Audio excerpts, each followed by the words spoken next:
Praise the Lord, सबको जय मसीह की एक और बार स्पिरिचुअल मॉर्सल्स में मैं आपको स्वागत करना चाहती हूँ। इन दिनों में संसार भर में अनेक लोग अलग अलग प्रकार के परेशानियों से, क्लेश से होकर गुजर रहे हैं। इसमें परमेश्वर के जन भी है, प्रभु के दास भी है। वचन में हम एक इंसान के बारे में पढ़ते हैं जो प्रभु यीशु लूका रचित सुसमाचार 16वें अध्याय के 19वें आयत से जब हम पढ़ते हैं, वहाँ पे प्रभु यीशु कहते हैं लाजर नाम का एक व्यक्ति था, एक कंगाल था, जिसके पूरे शरीर में फोड़े थे और उसको उस धनवान के उसके घर के फाटक के बाहर उसको छोड़ दिया जाता था। वो खुद चल नहीं सकता था, उसके शरीर में इतना दर्द था, कुत्ते आके उसको चाटते थे। और यदि हम वो पुराने नियम में देखें तो अय्यूब के जीवन में भी ऐसे ही था। अय्यूब के जीवन में उसकी पत्नी ने बोला कि तू परमेश्वर को श्राप दे और तू मर जा, क्योंकि उसकी पत्नी भी देख नहीं सकती थी। इतना पीड़ा अय्यूब के जीवन में था। और उसके मित्र जो दूर से आए थे उसको पहचान तक नहीं पाए। वो चिल्ला चिल्ला कर रोने लगे और उसके पास आकर 7 दिन और 7 रात यानी 168 घंटे वो चुप रहे। वो कुछ बोले नहीं, एक शब्द भी नहीं बोल नहीं पाए, क्योंकि उन्होंने अय्यूब का इस पीड़ा को देखा, वो सहन नहीं कर पा रहे थे। तो इसी प्रकार ये लाजर जो है बहुत अधिक पीड़ा से होकर गुजर रहा था। लेकिन उसके बाद लिखा है कि जब वो मरा तो स्वर्गदूत उसको लेकर अब्राहम के पास ले गए। देखिए भजन संहिता 34 के साथ में लिखा है कि जो परमेश्वर के भय मानते हैं उनके चारों तरफ परमेश्वर के स्वर्गदूत छावनी बनाकर, छावनी डालकर इनकी रक्षा करता है। और फिर भजन संहिता उसके 91 में भी लिखा है कि परमेश्वर ने अपने स्वर्गदूतों को आज्ञा दी है कि अपने भक्तों को वो बचाए, उनकी रखवाली करे।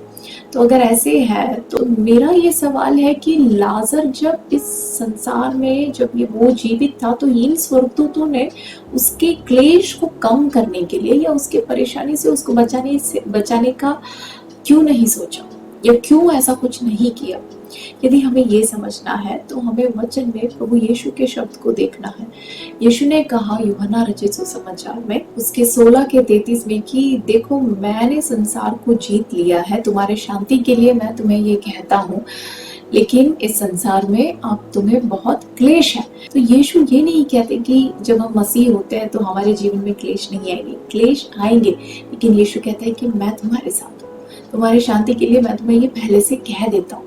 हमें ऐसे लगता है कि जब हम प्रभु के बच्चे हैं तो हमारे जीवन में कोई प्रॉब्लम नहीं आनी चाहिए। तो जब प्रॉब्लम आता है तो हम डर जाते हैं, परेशानी में हो जाते हैं, डिप्रेशन में हो जाते हैं। लेकिन यीशु कहता है डरो मत, तुम्हारी शांति के लिए मैं तुम्हें पहले से कह देता हूँ। यूहन्ना 15 के 2 में यीशु कहते हैं कि मैं दाखलता हूँ और तुम डाली हो, जो डाली मुझ में रहती है और जो फलवंत नहीं होती उसको तो मैं काटता हूँ, लेकिन जो फलवंत होती है जो उसको क्या कहते हैं वो छांटता है ताकि वो और भी फलवंत हो। वो एनेस्थीसिया देने के बाद नहीं छांटता, वो जब छांटता है तो दर्द होता है। दर्द होना जरूरी है क्योंकि दर्द होने से ही फल और भी उत्पन्न कर पाओगे। ये हमें कैसे पता चलता है, क्योंकि रोमियो की पुस्तक 5वें अध्याय यदि हम पढ़ेंगे तो उसके 3रे आयत से पौलुस इस बात को अच्छे से एक्सप्लेन करता है। केवल यही नहीं वरन हम क्लेशों में भी घमंड करें, यही जानकर कि क्लेश से धीरज और धीरज से खरा निकलना और खरे निकलने से आशा उत्पन्न होती है। याकूब की पुस्तक में याकूब जब लिखता है तो शुरुआत में ही याकूब एक बात कहता है उसके पहले अध्याय के 2रे आयत में, हे मेरे भाइयों, जब तुम नाना प्रकार की परीक्षाओं में पढ़ो तो इसे पूरे आनंद की बात समझो, यह जानकर कि तुम्हारे विश्वास के परखे जाने से धीरज उत्पन्न होता है। नाना प्रकार की परीक्षाओं में सब कुछ है, इसमें शरीर का दर्द है, बीमारी है, इसमें आर्थिक तंगी है, इसमें अगर कुछ लोगों के जीवन में ये सब ठीक है लेकिन उनको अपने परिवार के लोग या अपने फ्रेंड्स कोई उनसे बात नहीं करता, सभी लोगों ने उनको अकेले छोड़ दिया होता है। तो अकेलापन, हर प्रकार के नाना प्रकार के परीक्षाओं के बारे में याकूब कहता है हमें क्या होना है, आनंदित होना है, क्योंकि ये सबसे क्या होगा, धीरज उत्पन्न होगा। तो हमारे जीवन में अधिक फल उत्पन्न करने के लिए परमेश्वर हमें छांटता है। लेकिन हमारा क्या मानना है कि यदि परमेश्वर के बच्चों के जीवन में कुछ ऐसे प्रॉब्लम्स आए तो हो सकता है उनके जीवन में कोई गड़बड़ है। हम ऐसे कहते हैं। सोच के देखिए वचन से कितना विपरीत हम सोचते हैं। अब कई बार हमें लगता है कि यदि परमेश्वर के स्वर्गदूत मेरे चारों तरफ है तो वो मुझे इस परेशानियों से छुड़ाते क्यों नहीं है, मैं कब तक क्लेश का सहन करता रहूं।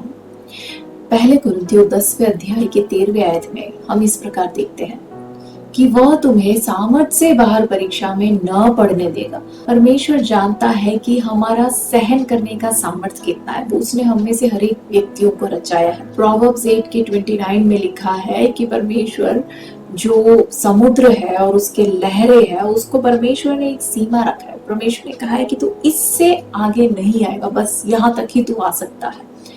तो इसी प्रकार हमारे जीवन में हमारे सहन करने की शक्ति उसको प्रभु जानता है। प्रभु ने स्वर्गदूतों को बोल रखा है कि उससे ज्यादा उसे सहन करने मत देना।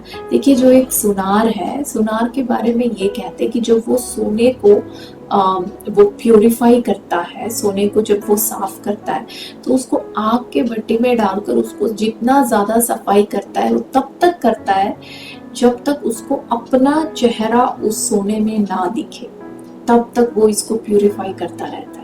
उसके लिए वो आग को और भी तेज करता रहता है। इसी प्रकार हमें रचने वाला हमारे जीवन में जो परेशानियों को लेके आता है तो वो हमें और भी शुद्ध करना चाहता है। वो तब तक हमें शुद्ध करता है जब वो हमें देखे, उसको उसका चेहरा हमें दिखना चाहिए।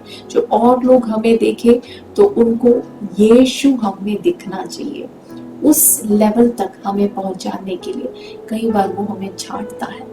दूसरे कुरिन्थियों 12वें अध्याय में पौलुस कहता है कि मेरे शरीर में मैं फूल ना जाऊं उसके लिए परमेश्वर ने एक कांटा छुपाया।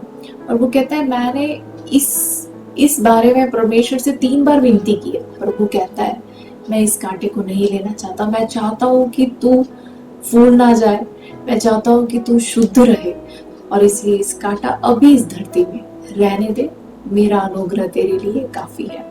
हमें से अनेक लोगों के जीवन में कई बार परेशानियों से प्रभु होने देता है जानबूझकर, ताकि वो हमें एक पवित्र, एक शुद्ध व्यक्ति के रूप पर वो हमें वहां चाहता है कि हम फूल ना जाए, हमें संसार की बातें हमारे अंदर घमंड ना आए। आने वाले दिनों में हमें से हर एक व्यक्ति एक दूसरों के परेशानियों में, एक दूसरों के क्लेशों को समझते हुए परमेश्वर के अनुग्रह के लिए प्रार्थना करते हुए जिएंगे। और यदि किसी भी व्यक्ति को ऐसा लग रहा है, किसी भी परमेश्वर के जन को देखकर या कोई भी प्रभु के दास को देखकर, उनके क्लेश को देखकर यदि आपको लग रहा है, आपके मन में जब ऐसे विचार आता है कि इसके जीवन में जरूर कुछ गड़बड़ होगा, तो आप अब से अपना सोच को बदल दीजिए और उसकी जगह ऐसे समझ लीजिए कि जो अनुग्रह मेरे जीवन में नहीं है वो अनुग्रह उसके जीवन में है। आने वाले दिनों में हम में से हर एक व्यक्ति धीरज के साथ आगे बढ़े, परमेश्वर के अनुग्रह में आगे बढ़े। प्रभु आप सबको आशीष दे। God bless you.